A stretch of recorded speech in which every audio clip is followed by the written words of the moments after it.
मैं doctor R के पुरोहित, आपका स्वागत है। हम अभी अमेरिका में हैं और रीगन के पहले तक मतलब कि जिमी कार्टर के कार्यकाल तक की चर्चा पिछले व्याख्यानों में हो चुकी थी। आज रीगन के कार्यकाल के बारे में विचार करें, उसके आगे फिर विचार करेंगे।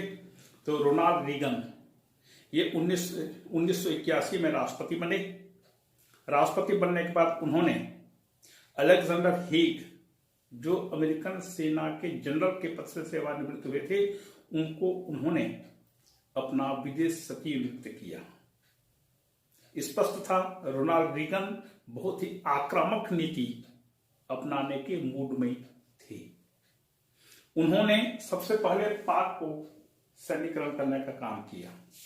सऊदी अरब से पाकिस्तान को 3.2 अरब डॉलर की सहायता मिली थी। इस राशि का उपयोग अमेरिका से उसने विमान मंगाने और सैनिकों के लायक तमाम प्रकार की चीजों को उसने मंगाने का काम किया। इसके अंतर्गत F-16 विमान, हार्पून और क्रूज मिसाइल इसमें सम्मिलित थे।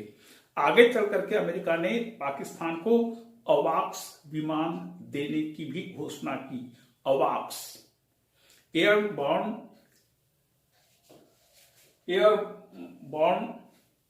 Warning and control system.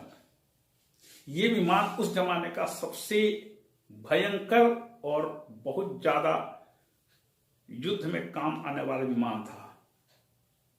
उस जमाने का ये अवाक्स टॉप श्रेणी का विमान था, जिसे अमेरिका ने बनाया था और उसने पाकिस्तान को देने की घोषणा की। तो पाकिस्तान का सैन्यकरण करने के कारण भारत और अमेरिका के बीच तनाव उत्पन्न होना शुरू हुआ, क्योंकि भारत का यह कहना था कि ठीक है, प्रत्येक देश को अपनी सुरक्षा करने का अधिकार है, लेकिन जब अमेरिका जैसा देश पाकिस्तान जैसे देश को इस प्रकार से सैनिक सामग्रियों की आपूर्ति कर रहा है, तो पाकिस्तान इसका उपयोग निश्चित रूप से साम्यवाद के विरुद्ध न करके वह भारत के विरुद्ध करेगा। लेकिन पाकिस्तान एक बनिया देश है, वहां का मुख्य उद्योग सैनिक सामग्री, रक्षा सामग्री का उत्पादन करने का मुख्य उद्योग है। तो वह तो बेचेगा, चाहे किसी भी कीमत पर हो, वह अपने सामग्री को बेचने का काम करेगा। तो भारत की प्रभाव वह क्यों करे? तो भारत को भी अल्टीमेटली हुआ ये कि अपनी रक्षा व्यवस्था को ज्यादा मजबूत करने के लिए इंग्लैंड और फ्रांस से विमान मंगाना पड़ा। जो राशि जनता के विकास के कार्यों में लगानी थी, उसको हमने अपने रक्षा सेवाओं को मजबूत बनाने के लिए करने के लिए बाध्य होना पड़ा। यही था भारत और अमेरिका के बीच सबसे ज्यादा मतभेद का कारण। इसके बाद उसने क्या किया? तारापुर को यूरेनियम की सप्लाई बंद कर दिया। तारापुर परमाणु बिजली घर, इसकी स्थापना अमेरिका के सहयोग से की गई थी और अमेरिका ने वादा किया था कि वह तारापुर को पर्याप्त यूरेनियम समय समय पर सप्लाई करेगा। लेकिन इसी बीच सीनेट ने एक प्रस्ताव पारित करके भारत को यूरेनियम सप्लाई करने को बंद करने की घोषणा कर दी।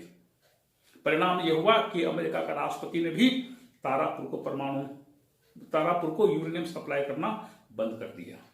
इसको भी लेकर के भारत अमेरिका के बीच मतभेद हुए। फिर लीबिया में बमबारी। लीबिया वस्तुतः आतंकवादियों की एक शरण स्थली बन गया था और लीबिया के राष्ट्रपति कर्नल मुनव्वर गद्दाफी ये आतंकवादियों का पोषण कर रहे थे। परिणाम स्वरूप अमेरिका ने लीबिया पर बमबार्डिंग करना शुरू किया। इसकी भारत ने आलोचना की और यह कहा कि यह लीबिया की संप्रभुता के विरुद्ध है। तो ये रोनाल्ड रीगन के समय में भारत अमेरिका के बीच मतभेद पहले की तुलना में बढ़ गए थे। इसके बाद और फिर एक महत्वपूर्ण बात यह हुई कि श्रीमती गांधी अमेरिका की यात्रा पर गई। रोनाल्ड रीगन से उन्होंने वार्ता की और तब फिर अमेरिका ने भारत को सुपर कंप्यूटर देने की घोषणा की। ये एक प्लस पॉइंट था रीगन के समय में भारत अमेरिका के संबंधों में। इसके बाद रीगन गए। रीगन जाने के बाद जॉर्ज बुश आए। ये इनका कार्यकाल एक ही था, 4 वर्ष का। इस अवधि में खाद्य संकट उत्पन्न हुआ था। खाड़ी संकट, इराक ने, सद्दाम हुसैन ने कुवैत पर आक्रमण करके उसे अपने इराक में मिला लिया था। इसके चलते अमेरिका ने इराक पर बमबारी करके इराक को बाध्य किया कि वह कुवैत को मुक्त करे। आखिरकार अमेरिकन बमबारी और सैनिक कार्रवाई के कारण इराक को मजबूर होना पड़ा और उसने कुवैत को मुक्त किया।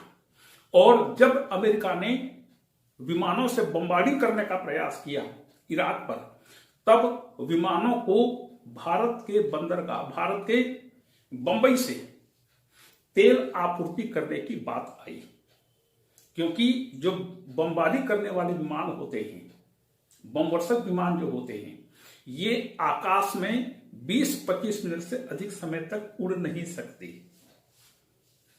क्योंकि ये जब बमबार्डिंग करते हैं तो तेल बहुत ज्यादा खर्च होता है। तो इन बम वर्षकों में चाहे जितना भी बड़ा टैंकर बना दिया जाए, ये 20-25 मिनट से ज्यादा आकाश में नहीं उड़ सकते। इनको या तो एक स्टेशन पर उतर करके, एक हवाई अड्डे पर उतर करके तेल लेना पड़ेगा, या तो फिर उधर टैंकर भेजना पड़ेगा। तो युद्ध के समय में टैंकर भेजना भी बहुत खतरे की बात होती है। तो अमेरिका ने यह कहा कि अमेरिका के विमान भारत के बंबई एयरपोर्ट पर उतरेंगे, तेल लेंगे, तेल लेकर के उड़ जाएंगे। तो शुरुआती दौर में भारत ने हां कहा था। उस समय भारत में चंद्रशेखर प्रधानमंत्री थे। तो शुरुआती दौर में चंद्रशेखर ने हां कहा था, लेकिन थोड़े से 2-3 दिन के बाद भारत ने मना कर दिया। इस चीज को लेकर के अमेरिका ने भारत के इस एटीट्यूड की आलोचना की। इसके बाद प्रक्षेपास्त्र कार्यक्रम भारत में चल रहा था। अमेरिका ने दबाव डाला कि वह मिसाइल्स के कार्यक्रम को स्थगित करे, बंद कर देवे, और भारत को उसके सामने झुकना पड़ा। फिर CTBT, comprehensive treaty ban treaty, test ban treaty, व्यापक परमाणु परीक्षण प्रतिबंध संधि, इसे यूनाइटेड नेशंस की जनरल असेंबली ने पास किया। और इसमें यह व्यवस्था मूलतः की गई थी कि दुनिया का कोई भी देश जिसके पास परमाणु शक्ति है, वह किसी भी दूसरे देश को परमाणुविक तकनीक ट्रांसफर नहीं करेगा। और जिनके पास परमाणु शक्ति नहीं है, वे परमाणु शक्ति अर्जित करने का प्रयास नहीं करेंगे। मतलब ये जो 5 राष्ट्रों की मोनोपोली है परमाणु क्लब में, ये 5 ही हमेशा बने रहे। नो मोर 6th पर्सन, छठवां कोई देश इसमें सम्मिलित नहीं होगा। लेकिन जब भारत ने यह देखा अच्छी तरह से कि पाकिस्तान परमाणु बम बना चुका है, भारत के पास परमाणुविक शक्ति होने के बावजूद भारत ने परमाणु बम नहीं बनाया था।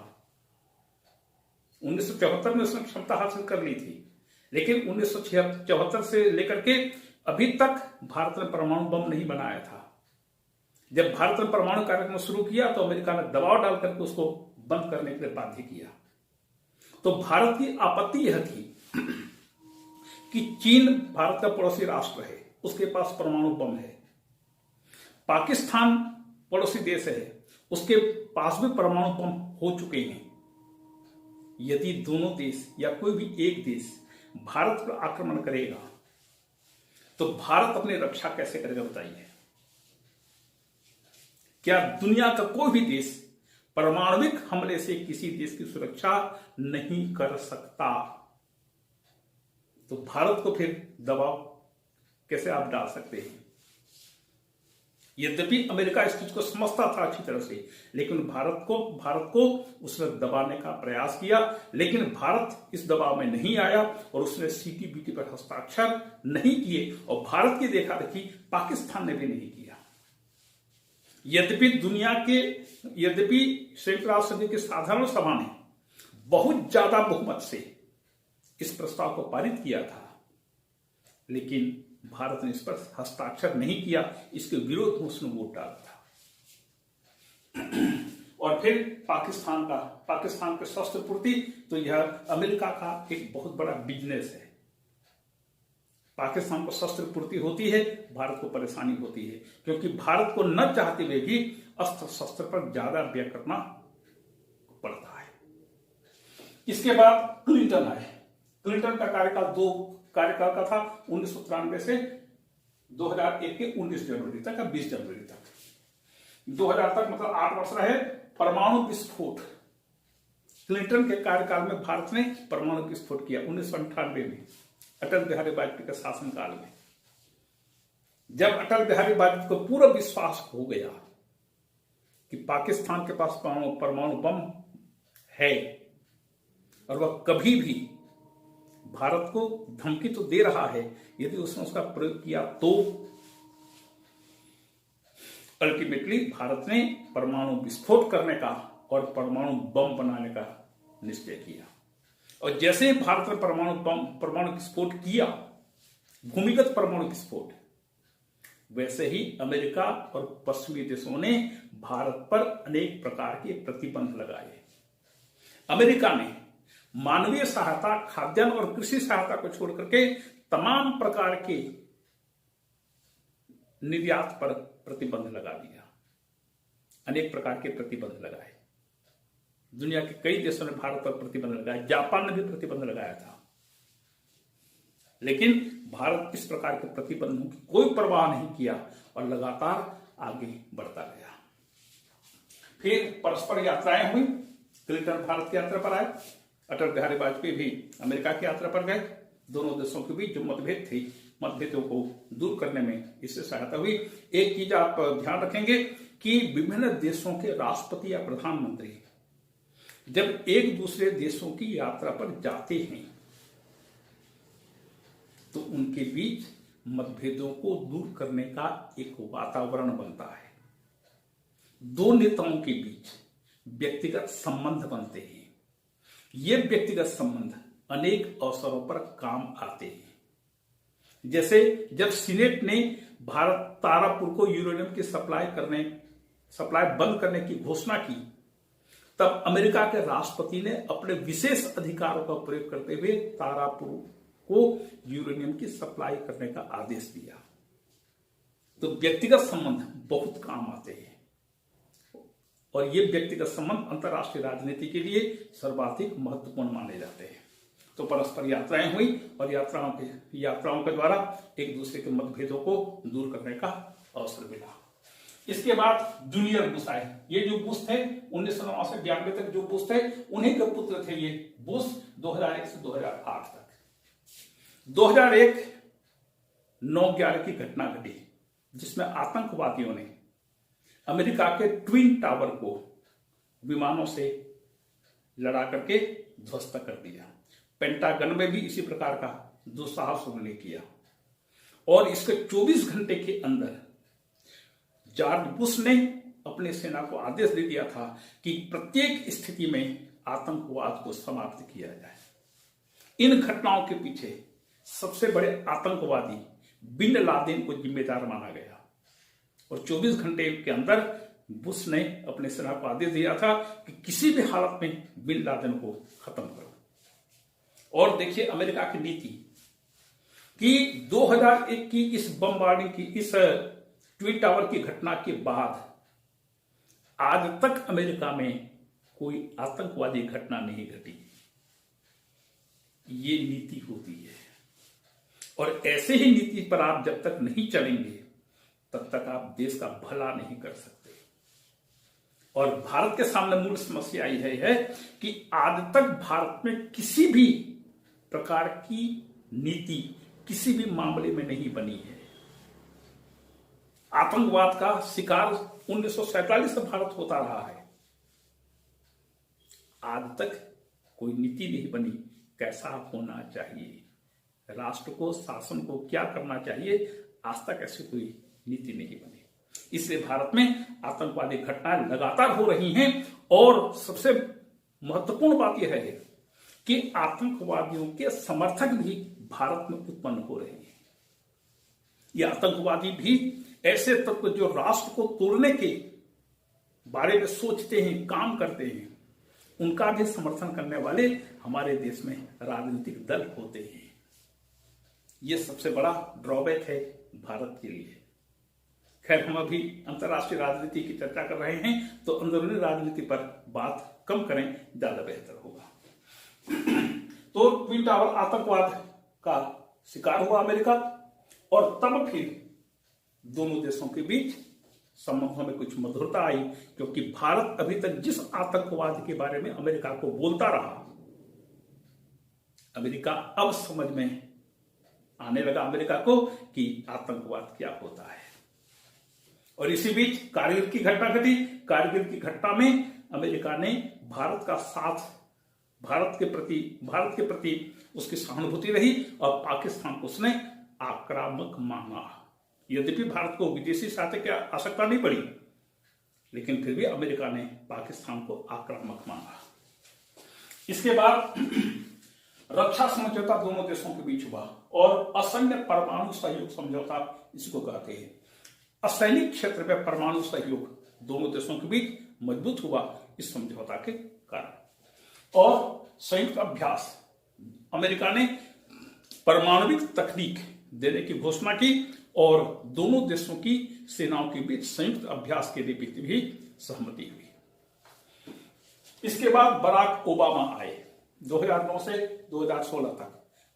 बराक ओबामा ने 2 बार भारत की यात्रा की, और परस्पर यात्राएं हुई, सामरिक साझेदारी बढ़ने लगी, रक्षा, प्रौद्योगिकी और तकनीक के क्षेत्र में दोनों के बीच सहयोग के नए अध्याय का प्रारंभ हुआ।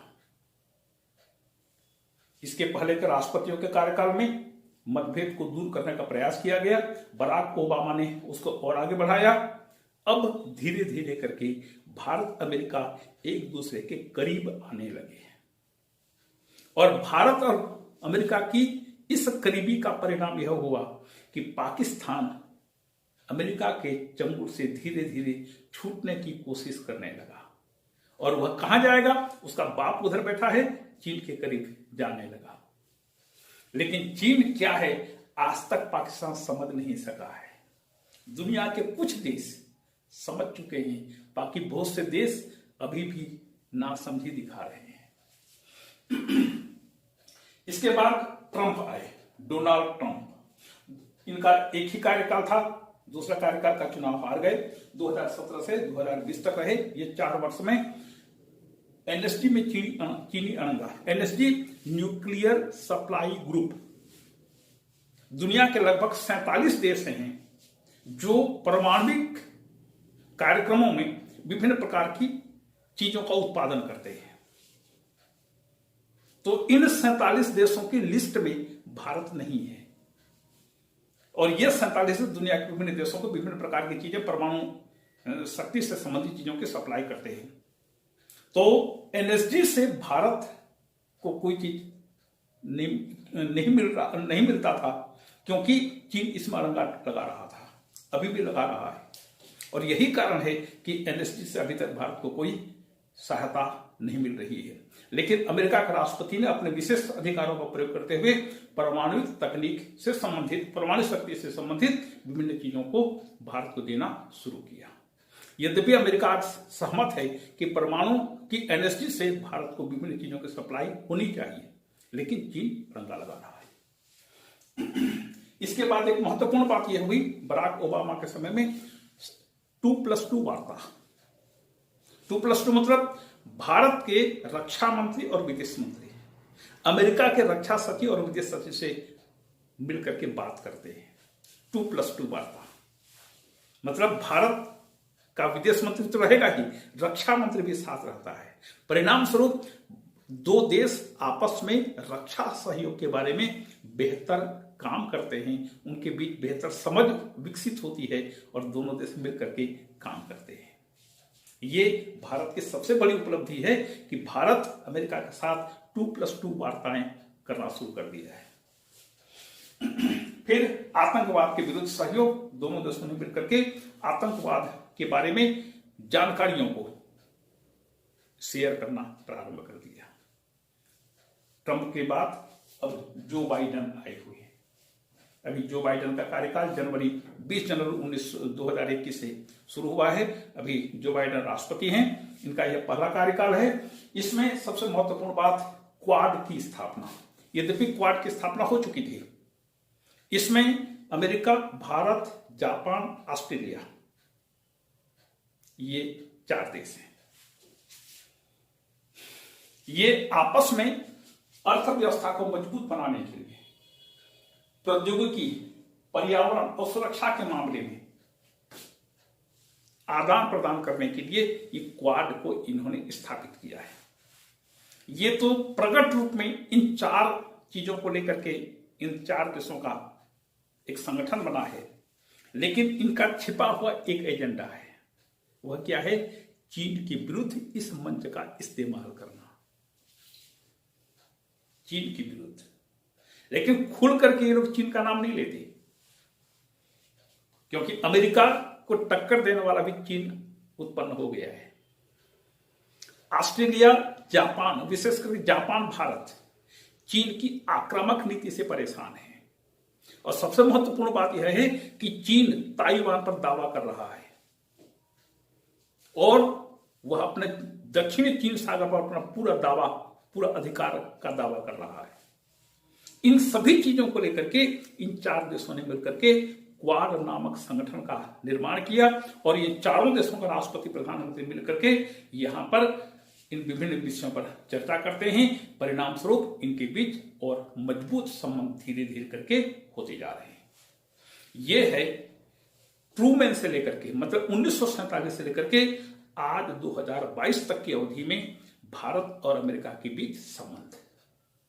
एक समय था, विशेष करके रोनाल्ड रीगन तक या बुश तक, कि जब अमेरिका में रिपब्लिकन पार्टी का कोई व्यक्ति राष्ट्रपति बना, रिपब्लिकन, तब भारत और अमेरिका के बीच मतभेद ज्यादा उग्र से उग्रतर हुए।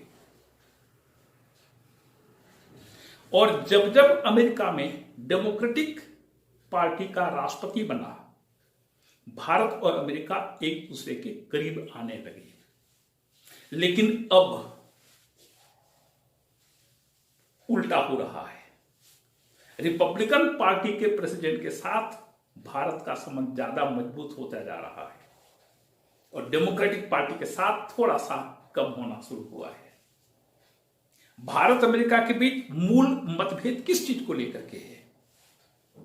दोनों देशों के बीच मतभेद इस चीज को लेकर के है कि भारत उपनिवेशवाद, साम्राज्यवाद, रंगभेद, जाति भेद का विरोधी है, अमेरिका इसका पक्षधर है। भारत विश्व शांति की बात करता है, लेकिन अमेरिका विश्व शांति को धता बताते हुए रक्षा निर्माण के कार्य में दुनिया में अग्रणी है। अमेरिका के 80% उद्योग रक्षा संबंधी उत्पादन करते हैं। तो दुनिया में जब तक युद्ध नहीं होंगे तब तक अमेरिकन रक्षा उत्पाद कारखाने कैसे चलेंगे? तो अमेरिका चाहता है दुनिया में लड़ाई झगड़े, युद्ध होते रहना चाहिए। अमेरिका चाहता है कि हम भारत को या दुनिया को किसी भी देश को सहायता देंगे, लेकिन उस देश को अमेरिका का विरोध नहीं करना चाहिए। लेकिन भारत विवेक के आधार पर काम करता है, अपने राष्ट्र हित को ध्यान देता है, उसके आधार पर आगे बढ़ता है। उसके सामने कोई मित्र नहीं, कोई शत्रु नहीं, सबके साथ उचित व्यवहार, गलत को गलत कहने की क्षमता, सही को सही कहने का साहस केवल भारत में है। और आज पूरी दुनिया के राष्ट्रों को पता चल गया है कि भारत किस प्रकार की प्रवृत्ति वाला एक राष्ट्र है। एक समय था जब भारत अरब देशों का आंख मूंद करके समर्थन करता था, लेकिन कोई भी अरब देश भारत के पक्ष में कभी भी नहीं आया, कभी भी नहीं। लेकिन भारत हमेशा अरब देशों का समर्थन करता रहा और इन अरब देशों ने हमेशा भारत के विरुद्ध पाकिस्तान का समर्थन किया। लेकिन अब सभी बातें धीरे धीरे करके उल्टी होती जा रही हैं। इसी समय में 1968-69 में श्रीमती गांधी ने कहा था, राजनीति में परिस्थितियां स्थायी नहीं होती, परिस्थितियां बदलती रहती हैं, इसलिए जहां पर मतभेद हो दूर किया जाना चाहिए। समस्या हो उसका समाधान ढूंढा जाना चाहिए, मित्रता हो उसका विस्तार किया जाना चाहिए। आज भारत और अमेरिका अपने मतभेदों को धीरे धीरे करके दूर करते जा रहे हैं, दोनों एक दूसरे के करीब आते जा रहे हैं। पहले दुनिया में केवल मैक्सिमम रक्षा सामग्री की प्राप्ति हमें रूस से, सोवियत संघ से हुआ करती थी। आज अमेरिका भी अपनी रक्षा सामग्री भारत को निर्यात कर रहा है। आज भारत अमेरिका से भी अस्त्र शस्त्र की आपूर्ति कर रहा है। तो भारत अमेरिका के बीच धीरे धीरे करके संबंध और बनते जा रहे हैं। लेकिन एक बात भारत को ध्यान रखना चाहिए कि अमेरिका युद्ध पिपासु राष्ट्र है। युद्ध पिपासु का मतलब दुनिया में आप किसी भी तानाशाह को देख लीजिए, जब तक अमेरिका की शहद मिल रही है तब तक वह व्यक्ति अपने देश में शासन करने में सफल होता रहा है। दुनिया के सब तानाशाह अमेरिका का वरदहस प्राप्त करते हैं। यह अमेरिका की प्रवृत्ति है और यह प्रवृत्ति विश्व शांति की दृष्टि से बहुत खतरनाक है।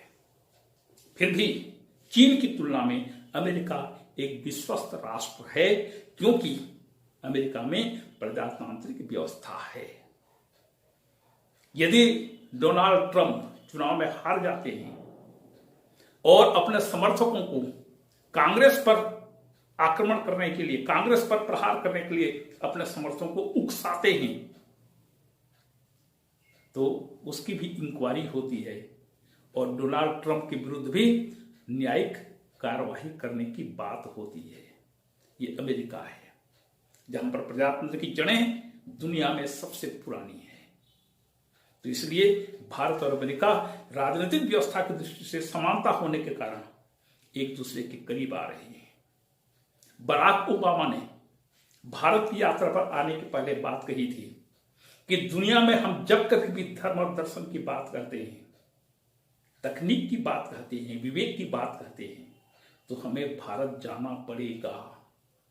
ये बात सच है कि आज भी भारत दुनिया में अपने विवेक के कारण, अपनी स्पष्ट नीति के कारण दुनिया में प्रसिद्ध हो चुका है। उसका अपना एक स्टैंड है और धीरे धीरे करके भारत अमेरिका के बीच संबंध अच्छे बनते जा रहे हैं और यही हम कहेंगे कि भारत अमेरिका के बीच संबंध अच्छा बना रहे। इसी के साथ हमारी अमेरिका की यात्रा पूरी हुई। कल चलेंगे फिर रूस की ओर। आपको